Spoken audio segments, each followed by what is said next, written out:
Good morning, church. Good to be with you today. Go and grab a seat. If I haven't had a chance to get to meet you yet, my name is Mark Duncan. I'm the discipleship pastor here at Salem Chapel. If it's your first week here, so say a special welcome to you. We're so glad that you're with us today. I'll also let you know, we are about 3 weeks in to a new series we started with an unusual name. You may have seen that coming in. It's the word Jireh. That's how it's pronounced, for those of you that had questions on how to say it. And really what that's going after, it's an Old Testament Bible name describing God's character and his personhood. And what it gets at is Jireh really meaning that the Lord is my provider. In fact, it's often used in tandem with the name Jehovah Jireh, right? The Lord will provide. And last week, Pastor Phil was with us, and he illustrated how the Lord provides strength to us in each of our everyday lives. And today we're going to look at the area of direction. So Lord providing direction. So if you've got a copy of God's Word with you today, go ahead and turn to Psalm chapter 77. Psalms chapter 77 is where we are going to be at today. And just to give some clarity on what we are really pressing into when we talk about direction, because that's honestly a broad topic. What we're not talking about today or looking at today is sort of this or that kind of prayers of direction that we ask God. Can we go to God and ask him, should I make this decision or should I make that one? Absolutely. God invites us to bring our request to him, all right? But we're not necessarily talking about that kind of direction as far as like, should I go left or right? We're also not talking about sort of a, when God closes a door, he opens a window perspective on direction either. It's a great phrase. It was in The Sound of Music. Everyone likes it, but it's not in the Bible, okay? What I mean by that is like we view open doors as like, those are opportunities that I like that God has put before me, and we view opposition as like some sort of a closed door. I kind of wonder if we miss out on many opportunities that God wants to work in life by turning away from opposition, right? God also works through that. We just spent a series earlier this spring talking about spiritual warfare. Like we expect opposition. Like we shouldn't turn away from that. God invites us to step into that and see how he shows up. So we're not talking about that sort of directional idea as well. Really the question that we want to answer today is, how do I receive God's direction he provides, when I've become disoriented by the circumstances in my life? How do I receive God's direction when I've become disoriented by circumstances in my life? And the first half of this chapter that we're going to read in just a second really gets to the heart of the matter. So real human beings, Asaph writing this down in the book of Psalms, this song, really the emotions of his heart in a period of his life where circumstances are overwhelming to him. And rightfully so, he's coming to God with those. But I just want you to hear the words that he's saying, hear the emotional undertones and the questions that he asks of God, and really be honest with yourself, maybe even as you reflected earlier when Greg kind of led us in that moment of quiet there at the beginning. Like, what is pressing on me today? Just to have that even in the forefront of your mind. So let's read the first 9 verses together and just look at this. I cry aloud to God, and he will hear me. I like that confidence, right? In the day of my trouble, I seek the Lord. In the night, my hand is stretched out without wearying. My soul refuses to be comforted. Has that been you before in the past? You've been such in that pit of despair and hopelessness, feeling almost like justified, right? That I don't need to be comforted. Like this, I have every right to feel this way. All right, let's keep reading. When I remember God, I moan. That's not necessarily in the good way. It's like, God's there, and yet I still feel like this, right? When I meditate, my spirit faints. You hold my eyelids open. He's like, I can't even sleep. I'm so troubled, I can't speak. I consider the days of old, the years long ago, and I said, let me remember my song in the night. He's a singer, right? He's like, just can't even sing. I'm so stressed out. Let me meditate my heart. And then my spirit made a diligent search, and this is what he came up with. These were the questions in his heart. Will the Lord spurn forever? Will he never again be favorable? Has his steadfast love forever ceased? Are his promises at an end for all time? Has God forgotten to be gracious? Has he in anger shut up his compassion? Do you hear the place where he's at this morning? Do you hear that tension in his spirit?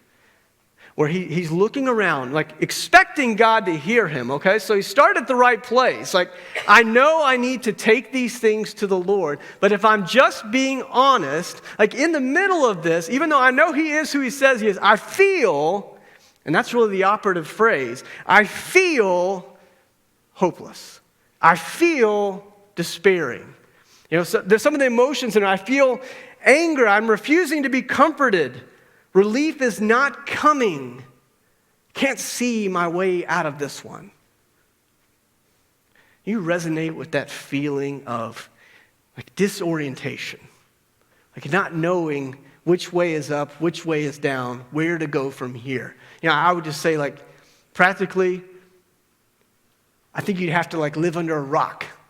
Like in our current state, you know, current state of affairs, the last couple years, as a world, all the things that have happened in our time that we've had to sort of adjust to at the same time. And it can feel very much like this. Maybe that's why those questions have come up in your heart and in your mind, because you felt that. You'd be like, man, what am I going to find out about tomorrow that I'm going to have to process? Like, what new reality am I going to have to absorb? And like, you can get tense and bitter, maybe even angry, questioning God. Like that statement he made, has God forgotten to be gracious? What a statement to make. But yet, man, I have to say it and be honest. Like, I think I've felt that way before. Like, God, this, like right now, just does not feel great. If you resonated with being disoriented like that, not knowing which word, this is the kind of direction we're talking about. They have an illustration of this. Growing up, I had the privilege of being involved with Boy Scouts. I love Boy Scouts. We're outside all the time, camping out, learning how to build fires, you know, tying knots, like every like young boy's dream, basically. Okay, one of the skills that I most look back on with fondness was what they called orienteering. Right, a merit badge for orienteering. And the idea of orienteering, and keep in mind this was before everyone had a GPS in their pocket and walked around with it, is that you would learn how to get to a new place by using this compass, right? I think I got a picture of one up here on the screen. You have a compass, a little piece of plastic, right, with a little magnetic needle that would inevitably point where? To north, right? Like that was sort of the way that it worked. And what you would do to navigate with the compass is you would have what they called a heading, which is a numerical number on the side of that dial, and you would turn that to the top, and then you would align the north arrow with the marker that's on there that has the arrow. You'd kind of align yourself with the red part of the magnet to the arrow, and that way you knew you were walking in the right direction. And so you would travel, and usually a certain number of steps or paces, you would travel, and then you would get to a new place, and you have a new heading, and then you would adjust to that, and then you would turn and go that way. One of the things that we got to do that was a lot of fun for me and a formative experience in my life is we went to a big scout get-together. They called them a jamboree. Like all these scout troops would come from all over the region, and you would come there and have like a big camp out, and there would always be some kind of competitive element to it.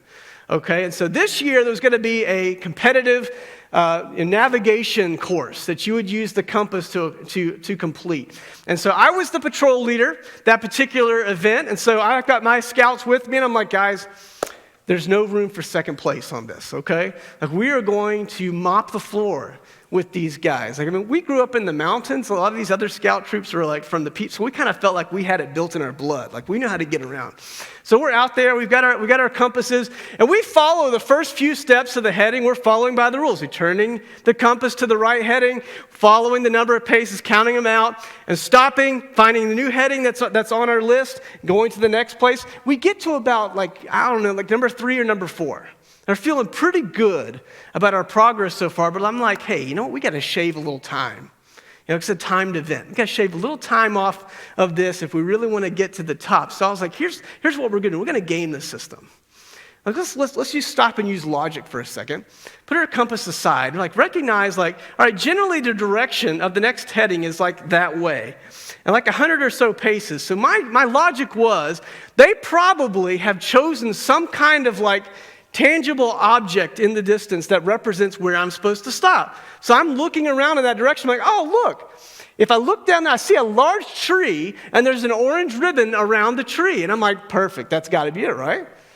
So we take off to the tree, or we run to the tree, and then we're hurrying through the next few steps. We got like 5 more, so we got back our sheet, we got our references, and we're going. I didn't realize until we were waist deep in blackberry thorns at the end of the course that we had made a wrong decision.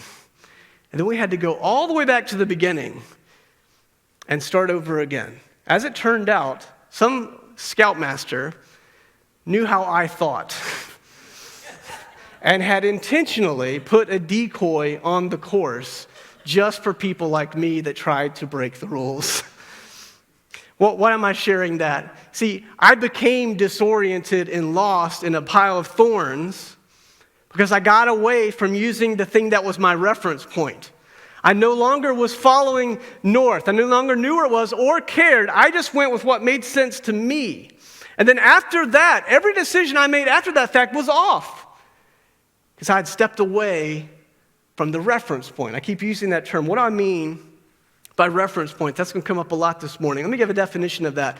A reference point is a standard used to determine the location of another object. Some kind of standard used to determine location. It could be your GPS, right? Like how does GPS work? It communicates with satellites. Satellites are reference points to tell you, like so many satellites tell you, you are here, right? That's how it works. It doesn't matter. If all the satellites fell out of the sky today and you still have your iPhone, it would not help you find where you need to go. It's not going to work, right? There's no reference point.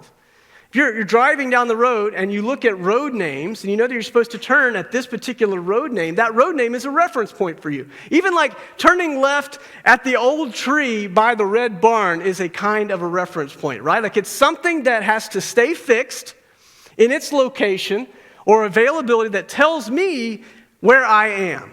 That's what a reference point is. The North Star works like that. Moss on the north side of the tree works like that, right?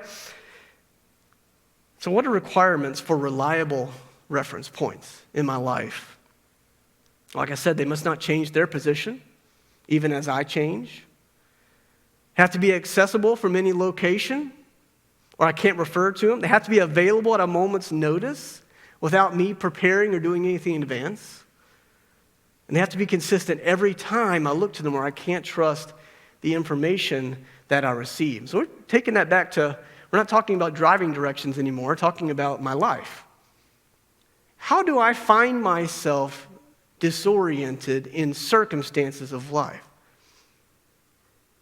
It's because, in many cases, I have found reference points in other people, other institutions, other things that are moving and changing even as I am moving and changing. What are some good examples of that?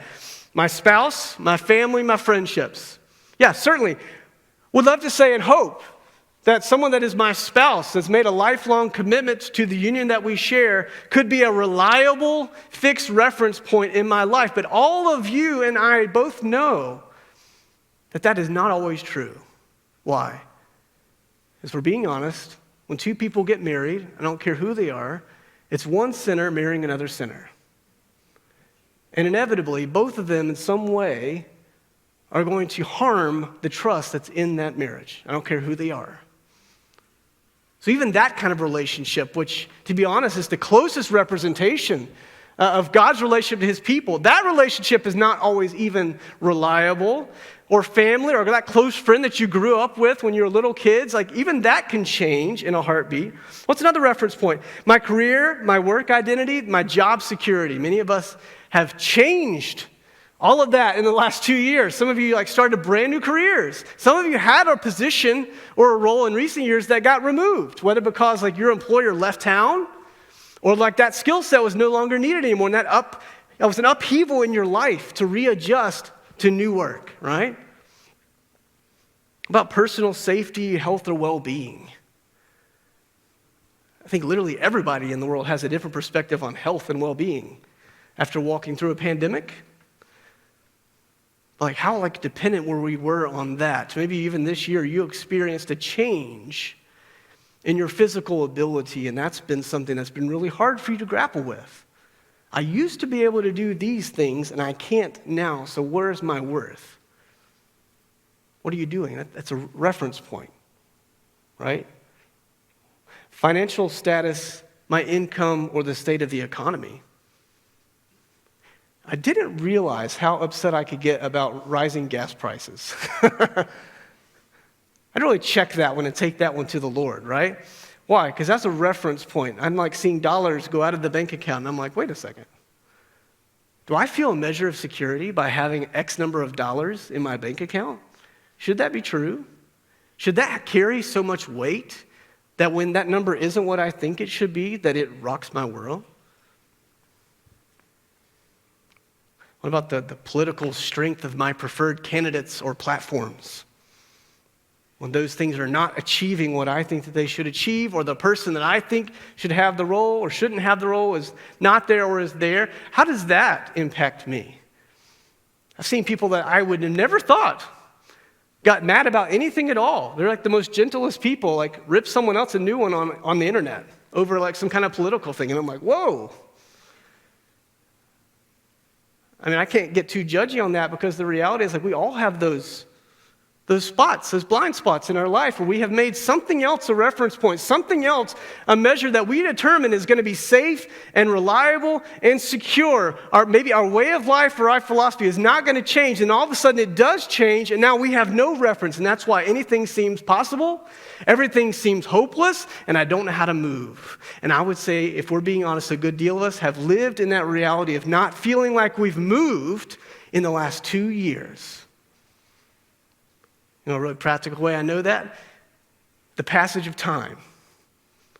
You ever notice that? Like you start talking about something with your friend, like, wait a second, that was 2 years ago. Like, what did we do this last 2 years? Survived? I think we were grappling with the fact that we didn't have as much stability in these other reference points that we thought that we had. And that was revealed. And I know that's true because there are people that used to be a part of this body of Christ that are no longer in church. And that's not to sound judgy to them. Just to say the reality is they lost their reference points in the time. And so now they're just kind of floating out there. We are all susceptible to that. Any of those things, losing any of those things, maybe all of those things can leave a person feeling disoriented. And so this is what I believe God has for us today as we go back to Psalm 77. So what I want you to take away is that the Lord, Jehovah Jireh, provides direction when he has become my reference point. Notice I didn't say when he has become a reference point. See, this one hurts me to say, because I love the church. But I think even the church can be an unsteady reference point. Because the reality is, while it is ordained by God, and by God's grace, given leaders to lead it, these are still people. People like me that fail and make mistakes, that sin.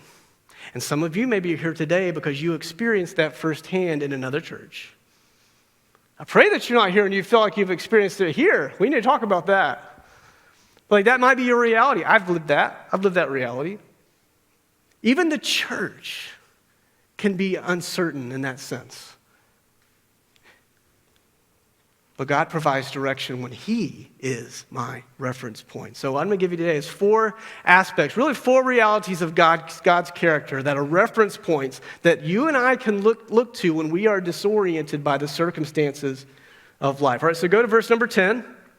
Remember, he sort of has laid out his case before the Lord, all of the emotions of it, and then he arrives rightly at the right conclusion here, verse 10. Then he says, I will appeal to this, to the years of the right hand of the Most High. I will remember the deeds of the Lord. Yes, I will remember your wonders as of old. So that first reference point is that I can experience the Lord's direction by recounting his history, by recounting his history. Now, I'm not going to spend a ton of time on this one because Pastor Phil did a great job of laying this out last week. But I do want to just highlight the fact that he addresses him. In verse 10, he says, I will appeal to this factor, the years of the right hand of the Most High. The years. You know, one of my favorite names for God in the Bible is, yes, I like Jehovah Jireh and all that means, but one of my favorite ones that really puts this in perspective is what Daniel calls when he calls him the Ancient of Days. The Ancient of Days. Now, I pray by God's grace I live a long life and have many years. But let's say I live to 100 years old and then I die. Guess what? 100 years old is not ancient compared to God. Eternal. Without start, without end. And not only that, but consistently the same across hundreds and thousands of years, right? Always the same. Never changing. I think about how many times I've changed as a person over the last 41 years. A lot of change in there. A lot of opinions have shifted, right? God has been unchanging in all of that time, the Ancient of Days. There's nothing that, God has always literally been at his best throughout all of history. It's not like he's getting better, like he's always been at the top through all of that time. That's what the author means when he says, I'm going to appeal to that. Instead of appealing to this moment that I feel and that I live in, which again, that operative word, feel, that moment that I'm feeling strong in, I'm not going to appeal to that. I'm going to appeal to the years of God's faithfulness that I can look at. Numbers 23 says this, God is not man that he would lie, or a son of man that he should change his mind. Has he said, and will he not do it? Is that not true, church? If God says it, will he do it? Man, that was weak. If God said it, will he do it? Yes. Or has he spoken, will he not fulfill it? If God says it, he'll do it. It's not something you have to guess or hope will happen. It's always going to carry out that way because he is the Ancient of Days.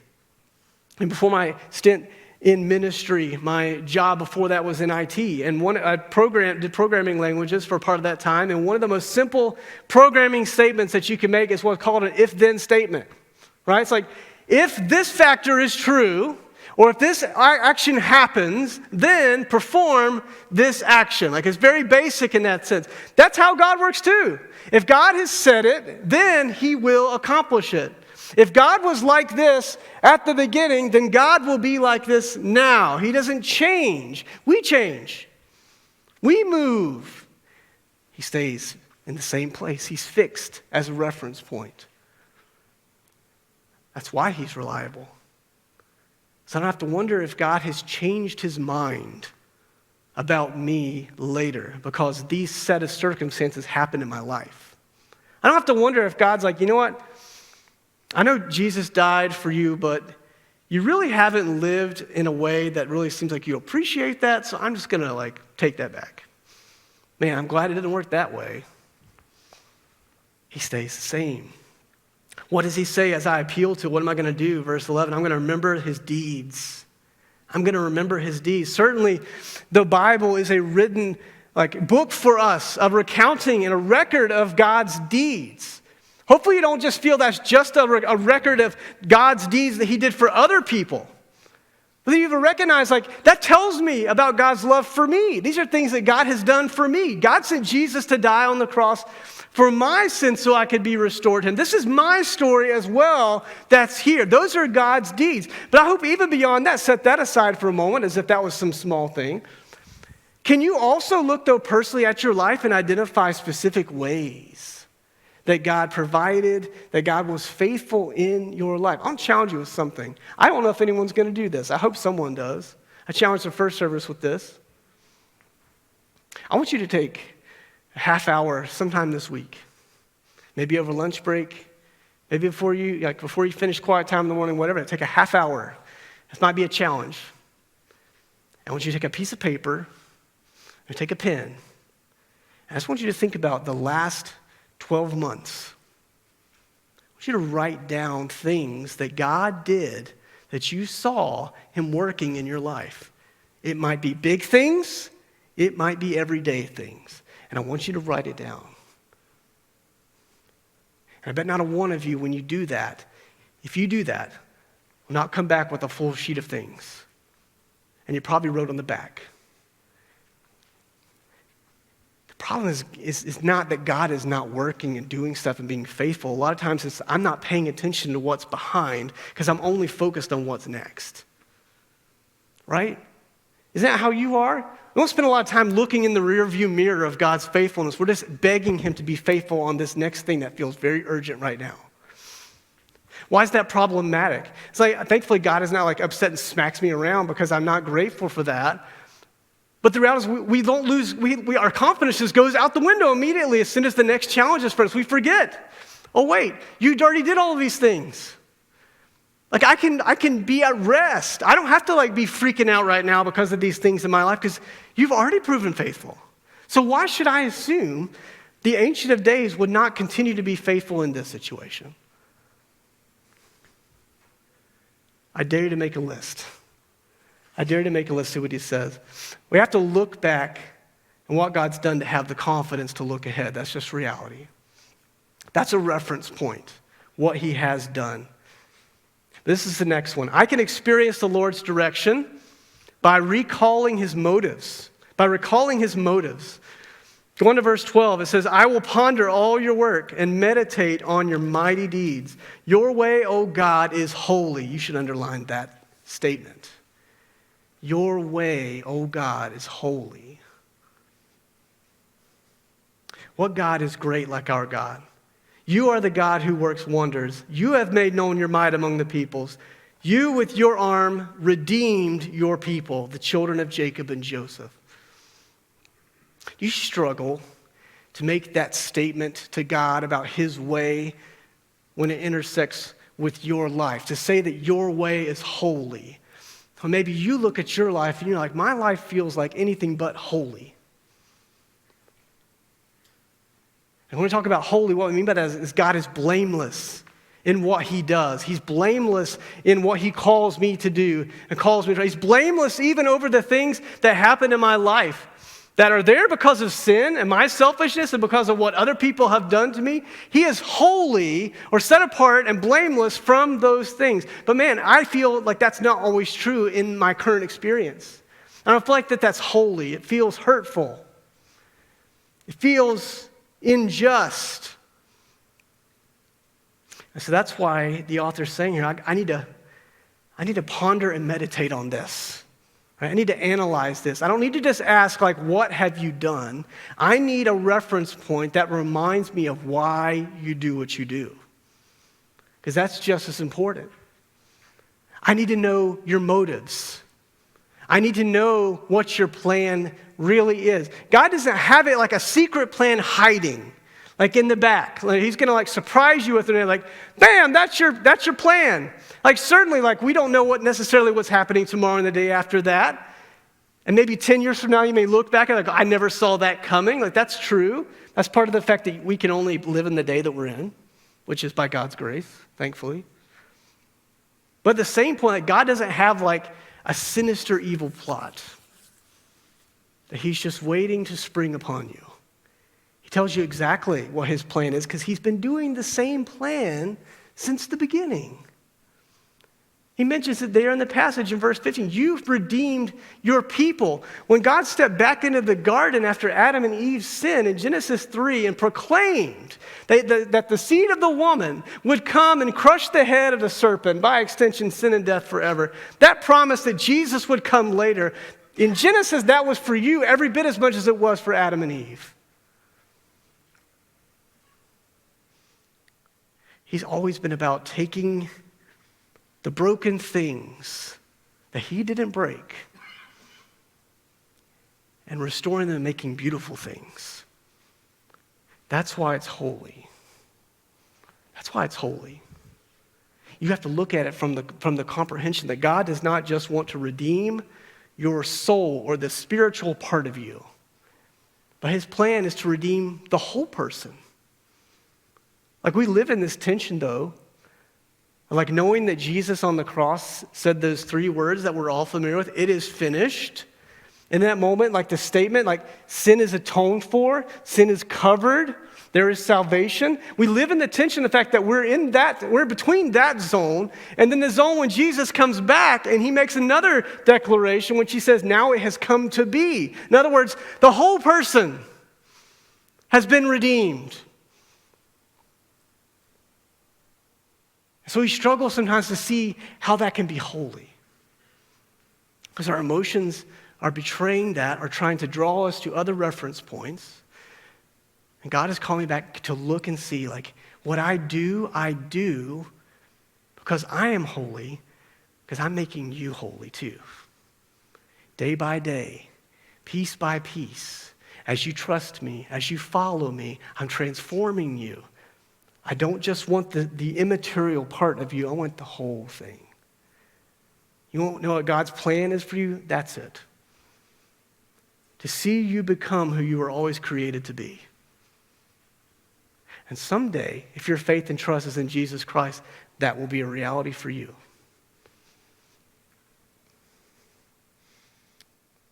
But in the middle, like we need to remember something. Isaiah 55 sums it up the best when God says, as the heavens are higher than the earth, so are my ways higher than your ways. So are my thoughts than your thoughts. God's not saying that with sarcasm. As we complain and bring our stress to him, think, like, why can't you just hang on there? Like, you're just so simple-minded, you can't see how this is working out. I've never read that God talks to us that way. But he is trying to give us a perspective there in that reference point of like, yes, there's a measure. Like, you need to recognize this is my game plan, and also recognize that the way that I go about doing redemption is so much bigger and broader than what you're able to perceive in the moment. You may not be able to see all the outcomes of what's happening in this moment, but God's asking you to trust his motives. Do you trust his motives this morning? See, when I recall his motives, and I bring that to mind when I'm swirling again and again, I'm thinking about what he's done, and then I'm thinking about why he's doing it. He's redeeming me. When I'm bringing that to mind, that's when I can move forward, trusting his intentions. Whatever it is I face today falls in line with his faithfulness of all time and his motives of redeeming me. Those are reference points, so I can step forward. I don't have to be afraid. I don't have to be hesitant. I can walk confident into that. I can accept that I am a work in progress. And I need a lot of work. But by one day, he's going to finish that work. Because he's holy. And you make a statement like this, which this is maybe a difficult statement to make, but I challenge you to pray about it. Can you say this statement? That whatever leads to my restoration, under God's sovereign control and power, is holy. Whatever leads to my restoration is holy. Not because of me, but because of the one who's doing the restoring. Do you agree with that today? I won't ask you to answer because you have to chew on that one, right? Whatever God brings before me, because of his intentions, for my transformation is holy, because God makes it so. All right, here's the third one. I promise we're wrapping up here. I can experience the Lord's direction by remembering his power. His powers. To give a little bit of background, it kind of changes direction a little bit and starts referencing something that's very familiar to the audience at the time of reading and singing this psalm, the history of the Exodus. As God's people who were slaves to the Egyptians, after hundreds of years, he brought them out of Egypt behind Moses as leader, and bringing them to the promised land was the goal, right? And so he leads them, like literally right after they got out of Egypt, God tells them to camp by the Red Sea. And of course, when Pharaoh saw that, he saw an amazing opportunity. Oh, look, they're stuck. They can't go anywhere. Let's go back and get them. All right, so they take off. And then you have the Hebrew children right there by the Red Sea in full-on panic mode because all they see ahead of them is water and all they see behind them is destruction. You feel like that. Some of you feel like that right now. That's what you feel like. Like I see, it's like I'm between a rock and a hard place. There's no way to go. I can't go anywhere. All right, you need to hear this. If that's you. You need to hear this. So in that context, verse 16, when the waters saw you, O God, and he repeats it for emphasis, when the waters saw you, they were afraid. They were afraid. They moved out of the way. The clouds poured out water. The skies gave forth thunder. Your arrows flashed on every side. The crash of your thunder was in the whirlwind. Your lightnings lighted up the world. The earth trembled and shook. Underline this. Your way was through the sea. Your way was through the sea. Your path through the great waters. Yet your footprints were unseen. God's way was through the sea. That was not the backup plan. The Red Sea plan, parting the waters, was not the, oh no, I should have directed them elsewhere. They got stuck, so I'm going to have to do something miraculous, I guess. The Red Sea was the A plan. That was God's way through. When you recognize like the emotions of the Hebrews in that moment, this is from Exodus 14, this is what they said to Moses at that very moment. Is it because there are no graves in Egypt that you've taken us away to die in the wilderness? What an amazing question. What have you done to us bringing us out of Egypt? Is not this what we said to you? Leave us alone. We'll serve the Egyptians. It would have been better for us to serve the Egyptians to die in the wilderness. What a statement. We would have much preferred to be slaves. And Moses said to the people, fear not, stand firm, see the salvation of the Lord, which he will work for you today. For the Egyptians whom you see to get today, you will never see again. And then he says this, and I will paraphrase it in a second. The Lord will fight for you, and you have only to be silent. The 2022 version of that statement is, shut up and watch him work. Be quiet. Watch what he does. The way, God's way, was through the water. That was the plan. You may feel like you are up against the sea. Certain destruction in every direction that you look. There's no clear way out of this. But what you are doing, and what I often do, all too often, is discount the power of God in the moments of my life. We do not take account what he is capable of when we let the circumstances drive our attention away from him as a reference point. All we look at is what we have brought to the table. And what we have brought to the table is a sea and an army. It is no small thing to discount the power of God. It's also no small thing to assume that God doesn't work that way anymore. Something we have in our home that I'm trying to challenge and model for my children and remind myself in is that in our house we pray God-sized prayers. I'm not trying to sound cliche, but it's like I believe that God has more for us than just to have a good day tomorrow. Or to get to go to the pool, and the weather would be nice. I'm not shaming my children's prayers. I'm just saying. He's capable of so much more than I can ask or imagine. But I don't live like I believe that he can change it. I don't live like I have a reference point for a God that can part a sea. That's because I forget that it was God that made the sea. That's why the waters were afraid of him. They moved out of the way because even the water knew its place before God's power.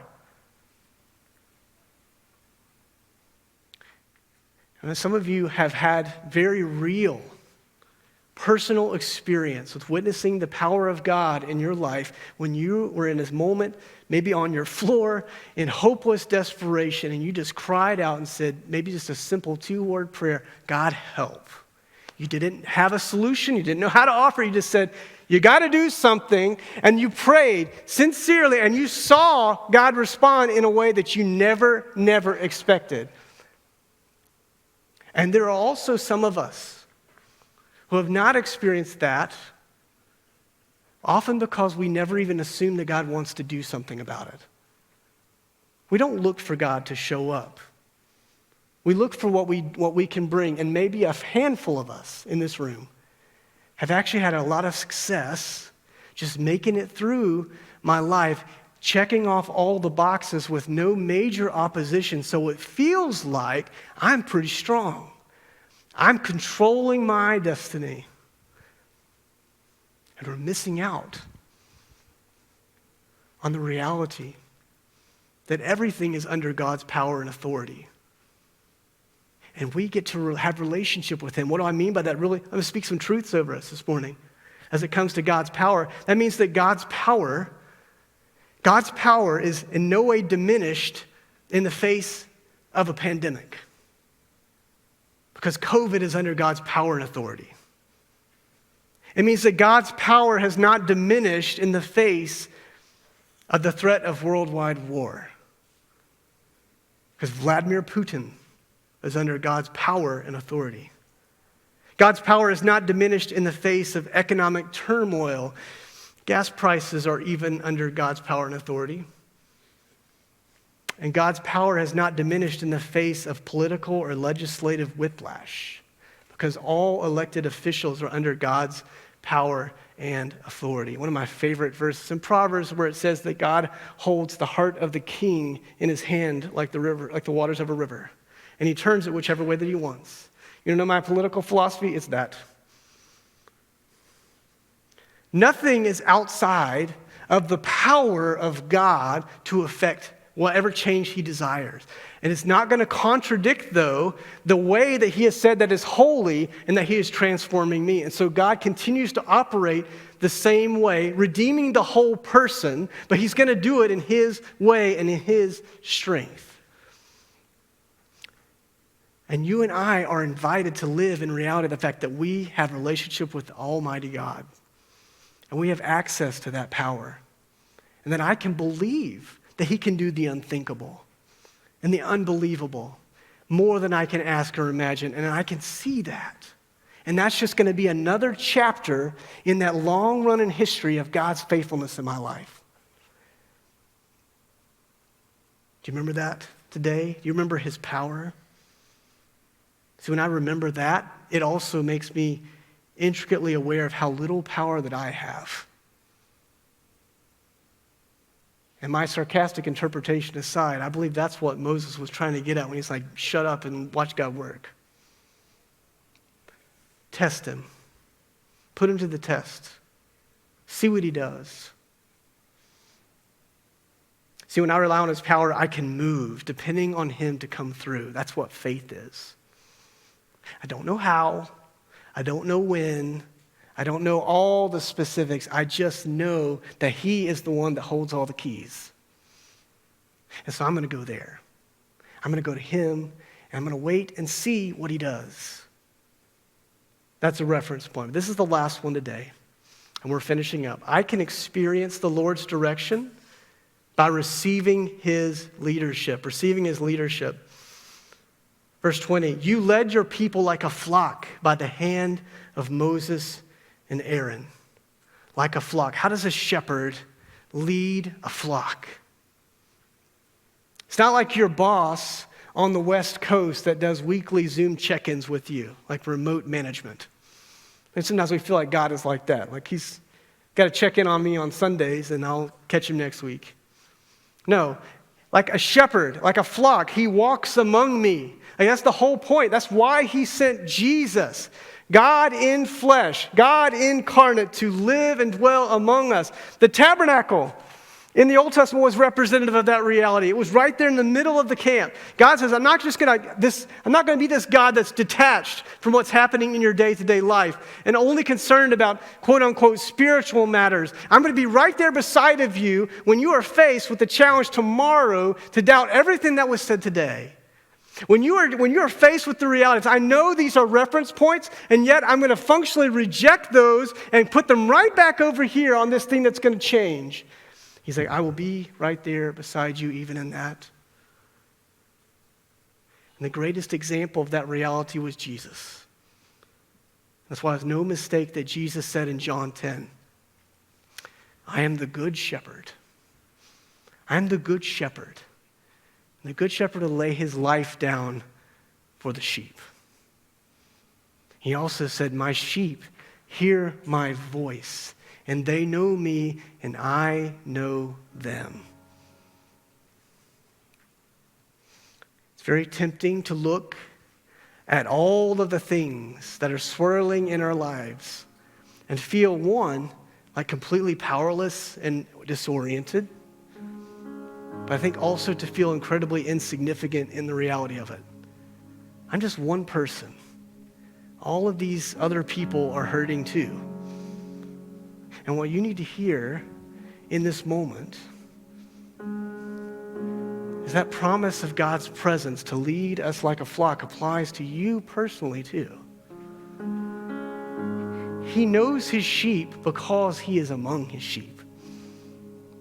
He knows what they're all grappling with, all in the personal, individual levels. It might be something that was not even closely touched on today, something else that you walked in here with. God meets you in that circumstance as well. And he's still calling you, refuse the urge to make a reference point for how to navigate that off of something that's going to change. Put it on me. Let me lead you like a flock. You know what sheep don't have to do? They don't have to worry about where their next meal is coming from. They don't have to worry about the wolves. They don't have to worry about finding water. They don't have to worry about where they're going to go tomorrow for pasture or next month or 10 years from now. Why? Because they're just following the shepherd. And that's what this means. When we talk about Jehovah Jireh providing direction, it's not specific steps like on your GPS of turn left here, turn right here, go 100 feet, go around the roundabout. It is, I'm going this way, come with me. And just keep your eyes on me. And then you will have the wisdom and discernment to know how to go the way that I'm going. One, because I'm incredibly predictable. I've been doing it a long time. Got the power to do whatever needs to be done. And I'm doing it all for you. I'm going to ask you to close your eyes for a second as we finish. It's been a long time since I picked up a Boy Scout compass and tried to find my way around. But these 4 reference points that I gave you today, those are how I have lived. It's how I am living. Not perfect at it. Those are reference points that I've had to reach out to and grab onto as if my life depended upon it. Because all the other things were washing away. All the other things were changing. Those 4 realities have never changed. That's why I'm here today. I'm going to ask you, which of these things do you need to remember this week? Do you need to remember what God has done? Take a moment to celebrate that. Take a moment to analyze that. You need to remember God's motives to you. It may feel hard. It may feel hard, but if God is in it, it's holy. Where can you look for God's power this week? In what feels like a hopeless situation, where can you say, God, work. I'll be quiet. You do the heavy lifting and let him lead you like a shepherd. God, we thank you for the truth of who you are. We thank you that you have represented that to us, God, through first and foremost your Son and also in your word.